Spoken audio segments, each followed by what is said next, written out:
Hayırlı erте, hürmetli tomoshachilar, sizni Tatarstan yangilıklары bilen bugun men Oyzila Batırxanova tanıştırımın. 7 dekabr boshqalabız için ayıruşa istalikli, chunki bugun Qozon shaharında İdil buyi rayoni borliqqa kelgan kun. Әлеге rayonda umuman Qozonning har rayonida 12 sentyabrdan boshlab yol kunlarında avul xo'jaligi yarminkalari uzan. Yarminkadagi tovarlarning assortimenti ham bayalari bilan tanishirga Davlat Совета raisi Farid Muhammadshin keldi.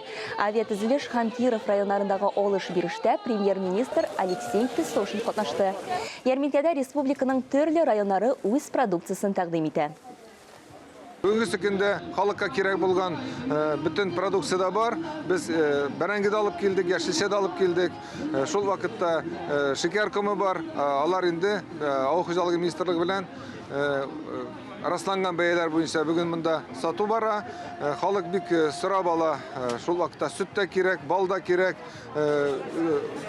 Йортларда үстергән, фермер хуҗалыкларда үстергән кош-корт монда зур ассортимент белән китерелде. Һәм инде яңа ел алдыннан һәрбер кеше үзенә бу продукцияны алдан алып карарга тырыша.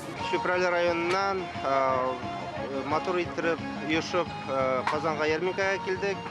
Хамында безнең бүген монда бөтен авыл хуҗалыгында нәрсә үстерелә, хамында тирлекчелектә нәрсә бүген безнең районда бар, бөтенесе бүген ярминкада бар. Һәрберегезнең дә киләчәк яңа ел байрамнары белән безнең тормышлар шулай тыныч булсын, матур булсын. Исегезгә төшерәбез, ярминкәләр һәр шимбә көнне 26 декабрьгә кадәр узачак. Яңа ел бәйрәме җитәргә санаулы көннәр генә калып бара. Татарстан хөкүмәте йортында узган киңәшмәдә Татарстан президенты Рөстәм Миңнеханов коронавирус инфекциясе пандемиясе шартларында ачык майданчыклар кулайрак булуын искәртте. Даже об этом надо работу вот этих открытых новогодних площадок, мероприятий, спортивные, культурные, все что угодно. Чем толпиться там в закрытых помещениях, значит, вот свежий воздух, будем использовать эти возможности. Но для этого надо и мероприятия продумать, и площадки подготовить. Бу атнада Татарстанда Спутник Ви препараты белән медицина хезмәткәрләрен вакцинацияләү башлана. Роспотребнадзорның Татарстан буенча идарәсе матбугат сәркатибә Миләүшә Җамалиева хәбәр итүенчә, ул мәҗбүри булмаячак. Вакцинацияләү эш урыннарында оештырыла, ул бушлай. Аны поликлиникларның мобиль төркемнәре үткәрә. Башлангыч чорда Татарстанга барлыгы 4000 доза кайтарыла. Сүз уңаенда шунысында искәртик, Эпивак корона дип аталган яңа вакцинаны ясатуда да Татарстан сынау төбәкләренең берсе. Татарстан мәктәпләрендә кышкы каникуллар озайтылмый. Роспотребнадзорның оешмасы белгечләре әйтүенчә, мәктәп яны лагерьларын оештыруга карата таләпләр көз айларында ничек булса, шулай ук кала. Бүгенге көндә мәктәпләрдәге вазгыять тотрыклы һәм даими контрольдә тотыла. Дәресләр гадәти режимда мәктәптә үтә, хәзерге вакытта каникулны озайту турындагы мәсьәлә көн тәртибендә тормый. ОРВИ билгеләре күзәтелү сәбәпле 19 сыйныф дистанцион режимда укырга күчерелгән. Шул ук вакытта тулысынча карантинга ябылган мәктәпләр юк.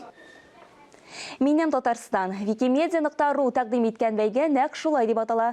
Оештыручылар аны Википедия өчен мәкаләләр язуга багышланган тематик марафон дип тә атый. Бәйге Татарстан президенты каршындагы татар телен саклау һәм үстерү мәсьәләләре комиссиясе белән берлектә үткәрелә. Анда мәктәптә укучы балалардан башлап, улы бүген вәкилләре дә катнаша ала. Конкурска материаллар 15 декабрьдән алып, киләсе елның 31 гыйнварына кадәр кабул ителә. Әйтик, белешмә энциклопедик стилендә язылган икән, мәкалә димәк бәйгегә кабул ителә. Кеше шундыйларны дүртне язса, ул инде берәр приз өлешенә хокуклы дип билгеләнә. Шулай эшли. Теманы дәвам иттерәбез. Мәктәп укучылары арасында коррупцияны балалар ничек аңлый дип аталган иҗади конкурс үткәрелгән иде. Шушы көннәрдә бәйгегә йомгак ясалды һәм иң яхшы видеоклип, рәсем һәм инша авторлары бүләкләнде. Конкурста җиңүчеләргә дипломнар һәм планшет компьютерлар, электрон китаплар, смартфоннар тапшырылды. Әлеге чара Татарстан Республикасы президентының коррупцияга каршы сәясәт мәсьәләләре буенча идарәсе белән Мәгариф һәм фән министрлыгы тарафыннан оештырылды. Үз һөнәрендә уңышка ирешүчеләр белән танышуны дәвам иттерәбез. Казан ратушасында хокук хезмәткәрләрен хөрмәтләү тантанасы узды. Ел юристы премиясе Россия юристлары ассоциациясе иҗтимагый оешмасының Татарстан төбәк бүлеге советы тарафыннан 2014 елда гамәлгә куелган иде.